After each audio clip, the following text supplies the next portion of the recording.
caro ouvinte, eu sou o Túlio Gomes e estamos dando início a mais um devocional Temor e Tremor.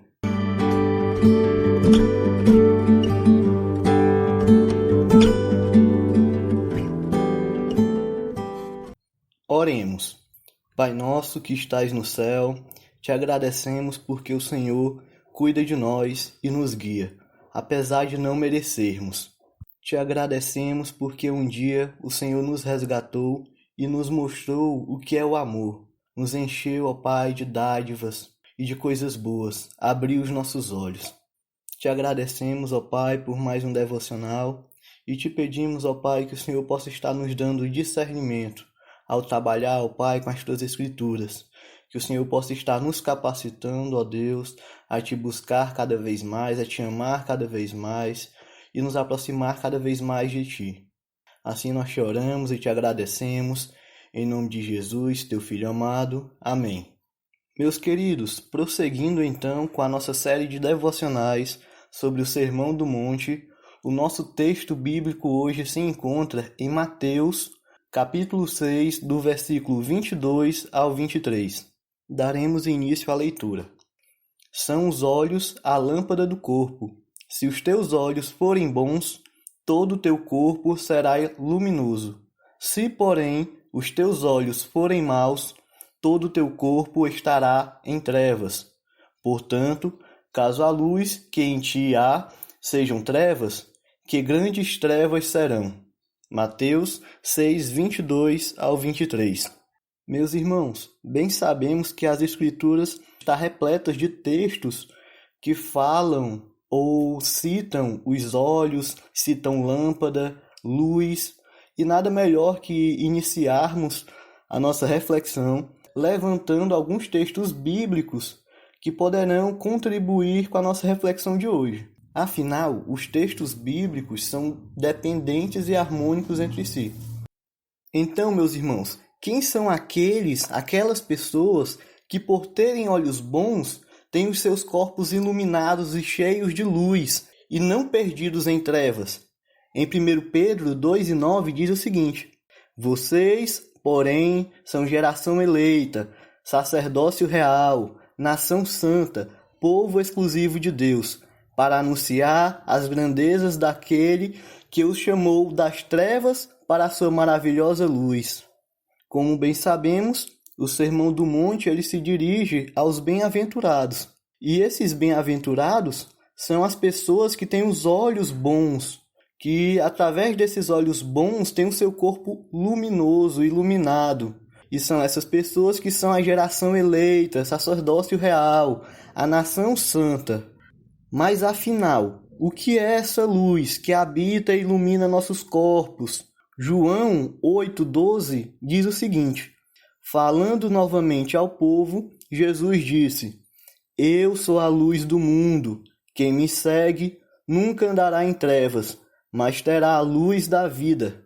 Meus amados, essa luz que ilumina o nosso corpo é nada mais, nada menos que o próprio Jesus Cristo. É o Espírito Santo que está em nós. A partir do momento que temos o nosso corpo iluminado, a essência de Cristo também faz parte de nós. Nós podemos compartilhar e disseminar os atributos de Cristo. Olhe bem, eu não estou falando dos atributos de Deus, mas de Cristo como pessoa, as coisas boas, a misericórdia, a humildade, o amor. Tudo isso nós podemos compartilhar com o próximo de forma perfeita, porque nós temos o corpo iluminado e Cristo habita em nós.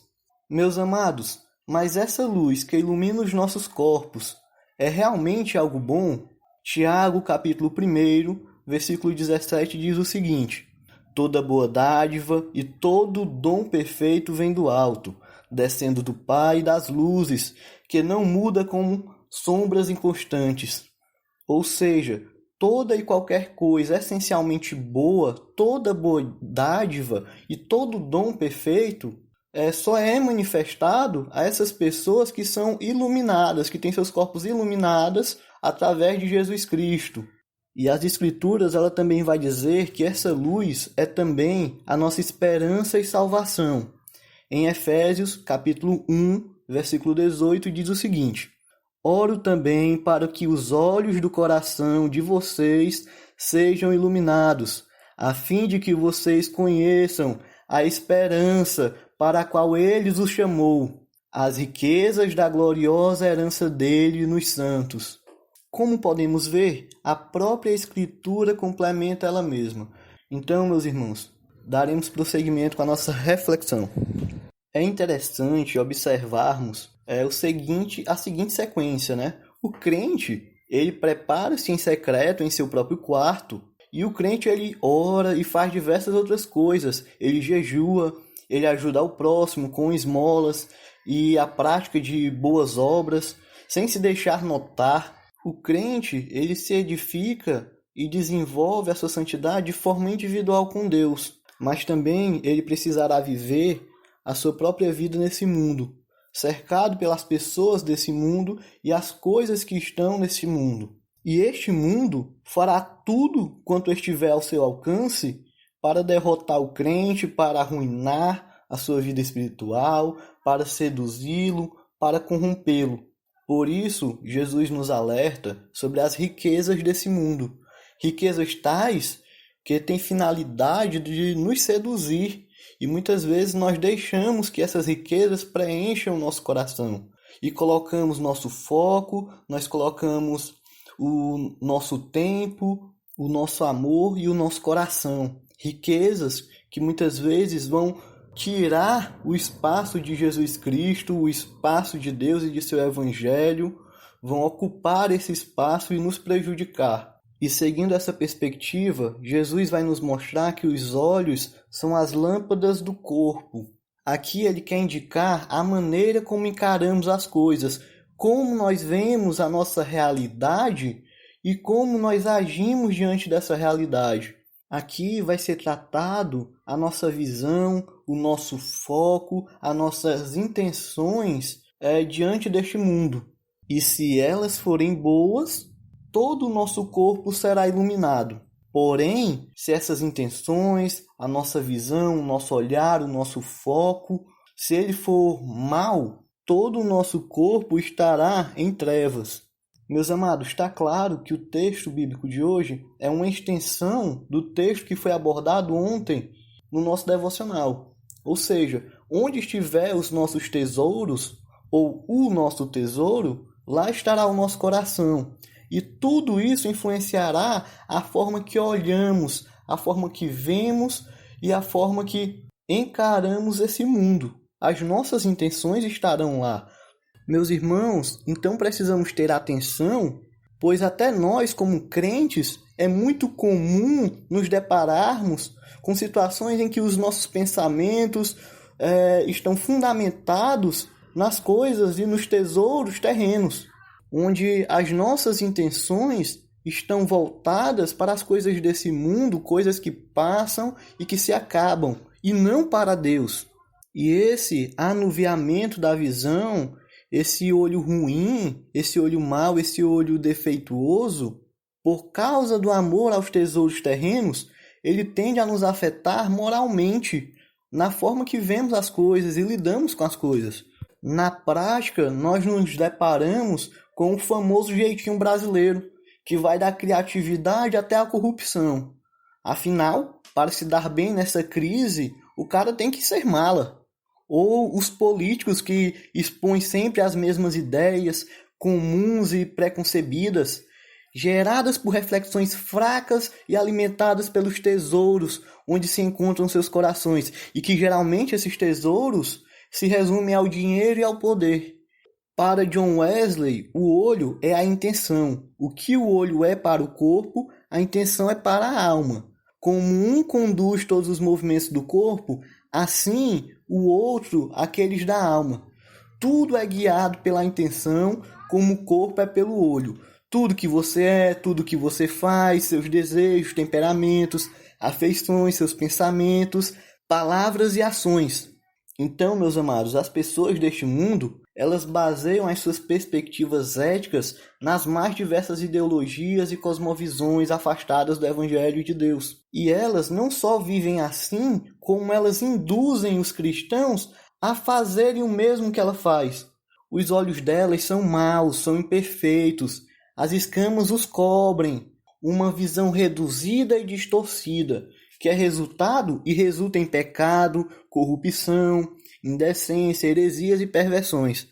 E o crente tem como missão não apenas resgatar essas pessoas, como também não ser corrompido por elas, não ser induzido a participar disso com elas. E é justamente por isso que o Sermão do Monte é um símbolo da contracultura, pois ele bate de frente com essa cultura, com essas visões, essas cosmovisão, essas ideologias. E essas ideologias e cosmovisões ou perspectivas éticas muitas vezes são baseadas em sabedorias e conhecimentos mundanos, sabedorias e conhecimentos terrenos, são tesouros que passam, são tesouros limitados e corrompidos. E é justamente com isso que os descrentes muitas vezes vão refutar os crentes. Eles usam a ciência, usam o conhecimento, a filosofia, a sociologia para refutar e desmerecer o evangelho e quebrar a palavra de Deus, mas eles são apenas escravos dos tesouros desse mundo.